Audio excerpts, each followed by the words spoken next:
बिहार की सियासत में जातियों का बड़ा बोलबाला होता है। जिस जाति के नेता, उस जाति के वोटर और सत्ता में उनकी दबदबा, जिनकी संख्या ज्यादा उनकी हिस्सेदारी ज्यादा। ये पिछले कई सालों से कही जाती रही है, बातें सुनी जाती रही है और इसका असर भी दिखता है।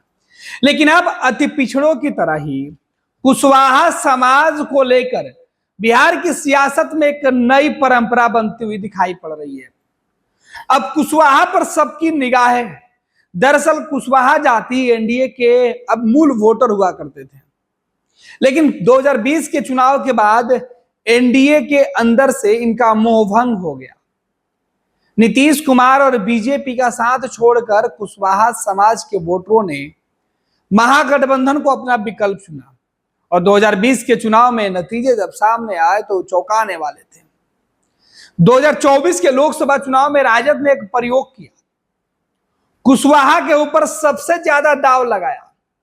एमवाई समीकरण वाली पार्टी में कुशवाहा की एंट्री मारते ही राजद का वोट परसेंटेज बढ़ गया। राजद जीत तो महज 2 ही सीट पर कुशवाहा समाज के बीच रही, लेकिन संख्या कई सीटों पर प्रभावी किया।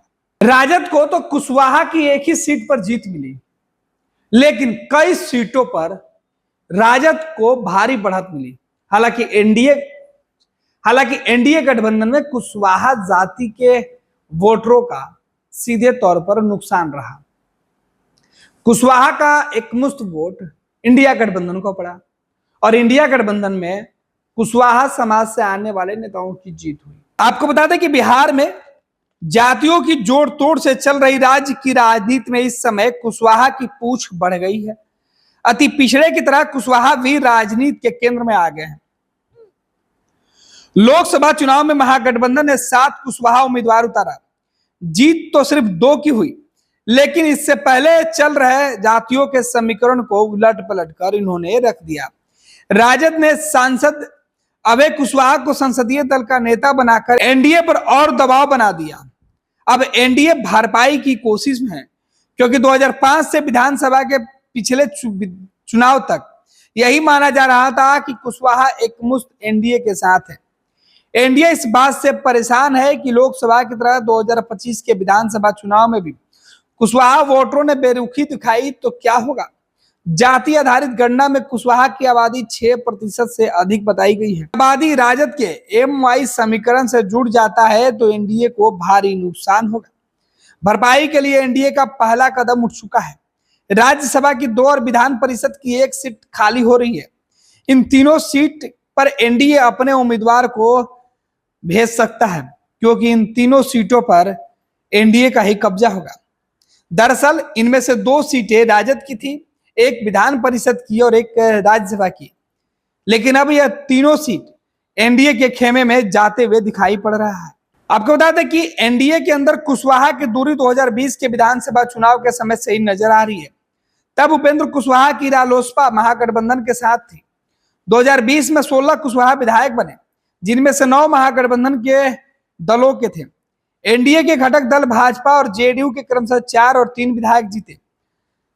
इसके बाद एनडीए नेतृत्व ने भरपाई का प्रयास किया। उपेंद्र कुशवाहा एनडीए से जुड़े, जेडीयू ने उन्हें विधान परिषद भेज दिया था। भाजपा ने सम्राट चौधरी को नेतृत्वकारी टीम में शामिल किया। बारी बारी से वो विधान परिषद के नेता, प्रतिपक्ष और फिर प्रदेश अध्यक्ष और अब उप मुख्यमंत्री बनाए गए हैं। उपेंद्र जेडीयू से अलग होकर राष्ट्रीय लोक मोर्चा नाम से नई पार्टी बनाए, एनडीए के घटक बने। लोकसभा चुनाव में काराकाट में उपेंद्र की हार के कारण भाजपा से जुड़े अभिनेता पवन सिंह को बताया गया। लोकसभा चुनाव में काराकाट में उपेंद्र कुशवाहा चुनाव के मैदान में उतरे, लेकिन वहां उनको हार मिली। अब भाजपा को एहसास हो गया है कि उपेंद्र की हार के लक्षण से केवल उपेंद्र कुशवाहा ही नहीं हारे, बल्कि कुशवाहा जाति का जो मिजाज है वो भी बदला है, और यह मिजाज भाजपा से इतर अब दूसरे गठबंधन के पाले में जाते हुए दिख रहा है।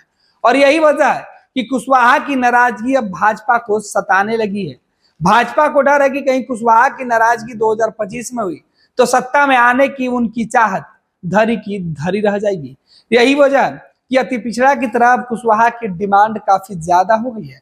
बिहार की सियासत में एमवाई के बाद अब कुशवाहा पर दोनों ही गठबंधन की सबसे ज्यादा नजर है। देखना है कि कुशवाहा इस बार किसकी नैया पार लगाते हैं। 26 वर्षों में 17,000 से अधिक डॉक्टर बना चुका बिहार एवं झारखंड के छात्रों एवं अभिभावकों के बीच सर्वाधिक विश्वसनीय एवं लोकप्रिय संस्थान गोल, नेशंस लीडिंग इंस्टीट्यूट। हमारा विश्वास गोल के साथ।